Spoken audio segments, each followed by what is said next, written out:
Yesu Nazarankejo, o modibbo mawɗo, ekkitinolji maako ɗi andaɗi faa hande e ɗum tokki ekkitinolji maako e ɗi noddire balndi. Bono o wi'ino laamu Allah e ɗon bono soodayɗo e sorito, emo tefa ko o fe'ata. Nde o wari o heɓi wigeere bonde, sey o soori fuu ko o woodi ngam o sooda nde.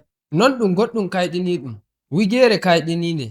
Ko ma ko o wi'ino laamu Allah e ɗon bono aawdi gabbel masta, ngel demowo aawi nder ngesa muɗum. Lekki kin fuɗi, ki warti makki, solli e saɓɓa dow maaki. Ɗum habaru ɗum weli, amma ɗume woni ma'ana majum? Lallay bo Yesu hokki habaru ɗum nder balndi maako, ngam o bangina ko ɗume e njayri. Ko o yiɗi waɗuki woni o ummina nyumo neɗɗo, ngam ɓe nji'a ko Allah waɗata nder duniyaaru ndu e nder nyumo heso. Ashe e hani joni kam ndaren no ɗum jangirta balndi ndi Yesu waɗi. E ɗo woodi ekkitinoɓe mawɓe ɓe mburtini numoji ɗuɗɗi daga nder habaruji ɗi, ngam ɓe ekkitina sukaɓe maɓɓe ɓe njoɗo jonde lamde, ɓe anda diina, ɓe keɓa andal no duniyaaru wontiniri. Amma Yesu hutiniri balndi ɗi ngam o ekkitina ɓe dow diina ngokka kesa e jonde haanunde. O wi'i balndi ɗi e ɗi meta dow maako e kuugal ngal o waɗata. Kuugal ngal o waɗata woni o andina laamu Allah e yottaki maagu nder duniyaaru no ɗum wontiri e ton dow. Non e nder Yesu e sarel ngel o metayno ngel Romanko'en e laami Isra'ila. Amma deftere seninde nde ɓe jangata waɗaniɓe alkawal e wi'a nyande goo Allah maɓɓe no waroyay, o laamoto ɓe, kamɓe bo ɓe laato yimɓe maako. E woodi Yahudanko'en ɗuɗɓe e ɓe nganya laamu Roma e ɓe kaɓa ngam ɓe ndimɗina ko'e maɓɓe. Ɗum woni ko yimɓe ɗuɗɓe nyumayno dow laamu Allah. Non ɗum waɗi, amma Yesu wari bo goɗɗo mo walana, emo yaha daga yaki wigeere. Annabijo, o jamɗitinowo nyawɓe, emo nodda yimɓe gara to maako, emo wi'a laamu Allah e haade. Amma ɗum waɗanayi yimɓe. Non ɗum waɗi, ngam non Yesu hutiniri balndi ngam o balla nyumo yimɓe ɓen, ɗum wadda nyumo maɓɓe ngam ɓe nji'a laamu Allah e haade. Non ko ashe balndi ndi e ɗi ɗon bano ƴufinirɗum nder nyumo ngam ɓe ngi'a laamu Allah, e ɗi ɗon bano jaygol shuɗangol, a yi'ata nafuuda magol. Ɗon ma Yesu waɗi gongol ekkitinol nder balndi maako, wato nyumo tussitiningo dow laamu Allah. Yimɓe no kossiri laamu Allah ɓe ngannaki dow maagum, e ɓe ɓuri yiɗki duniyaaru e ko woni nder mayru. Ɓurna maɓɓe ma ɗum yimɓe ɓe ngalana, ɓe ngala risku. To en ndaari habaru ɗum o hokki e dow on ɗon shippowo, ɓe o hokki kuugal ɓe kuwanamo nyalande fuu. Woɓɓe o hokkiɓe subaka, woɓɓe bo ko nange fowi o hokkiɓe, woɓɓe maɓɓe ma ngari alasara. Amma nde hiiri o wari o yoɓiɓe njoɓaari go'o o hokkiɓe.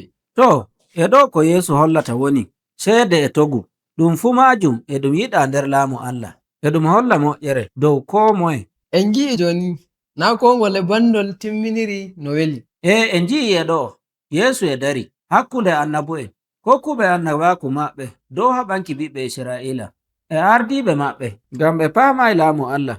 Ngam non Yesu haɓani ardiɓe Isra'ila to ɓe njaɓai dokkal maako ngam laamu Allah, sei ko wala ɓe kalkay.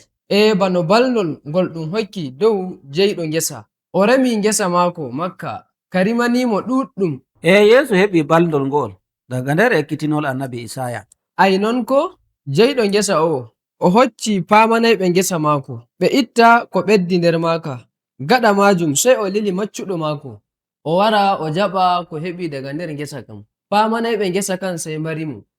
Gam non jeyɗo ngesa sei o lili biyiko o yaha o tawoya huwanoɓe ngesa kan. Huwanoɓe ngesa kan mbarimo, sei Yesu ƴami yimɓe wonɓe haade maako ɗon, ko nji'oton to jawmu ngesa on wari waɗanta ɓe huwoɓe nder ngesa kan?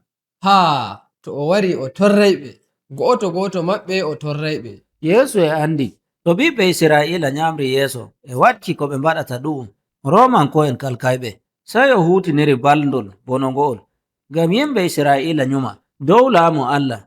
Yimɓe bo no nganyaymo, ɓe njaɓata ko o wi'ata, ɓe kolata ko mo ɓe tokkatamo.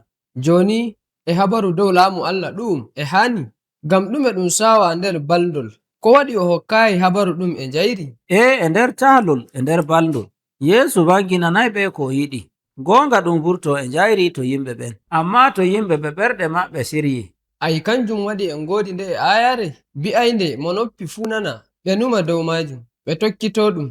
Amma fu e non baldi e sawa ekkitinol. To ɓen ɗon ɓe giɗa Yeesu ngam ɓe keɓa sarel jungel. ɓe keɓa sharel?